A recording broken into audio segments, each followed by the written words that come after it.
School के परिसर में एक ईमानदारी की अलमारी है जिसमें भगवान की दुकान है, जहां से बच्चे ईमानदारी का पाठ सीखते हैं।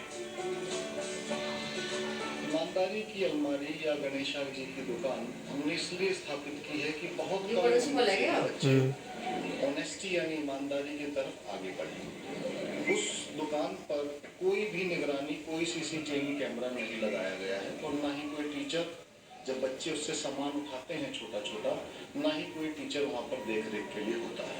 हमने जब ये गणेशा अलमीरा बनाई तो गणेशा जी को एज ए स्पिरिचुअल लीडर, आध्यात्मिक लीडर के रूप में, आध्यात्मिक लेखाधिकारी के रूप में हमने ये दुकान सौंप दी और ये देखने के लिए कि बच्चे इस दुकान पर कितनी ईमानदारी के साथ ईश्वर की स्पिरिचुअलिटी को फॉलो करते हैं।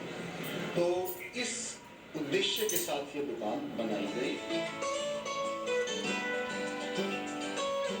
भगवान की दुकान में बच्चों की जरूरत का सभी सामान जैसे pencil, copy, rubber, drawing paper, compass, pen रखे गए हैं। इसी अलमारी में सभी चीजों की रेट लिस्ट भी लगाई गई है। साथ ही अलमारी के दूसरे किनारे पर एक गुल्लक रखी गई है।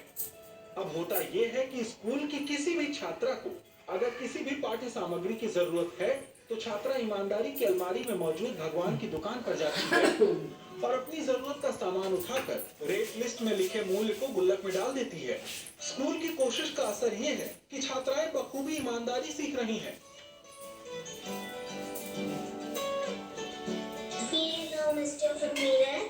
मैंने यहाँ से भी 5 रुपीज़ की पेंसिल खरीदी थी और मैंने यहाँ पे अभी भगवान गणेश जी को पैसे दिए हैं उनकी पिगी बैंक में।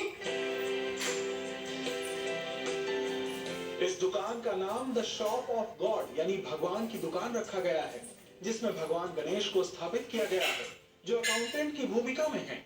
ऐसे में यहाँ दिन भर की बिक्री को शाम के समय मिलाया जाता है और सुबह की प्रार्थना के समय भगवान की दुकान को हुई लाभ हानि से बच्चों को अवगत कराया जाता है।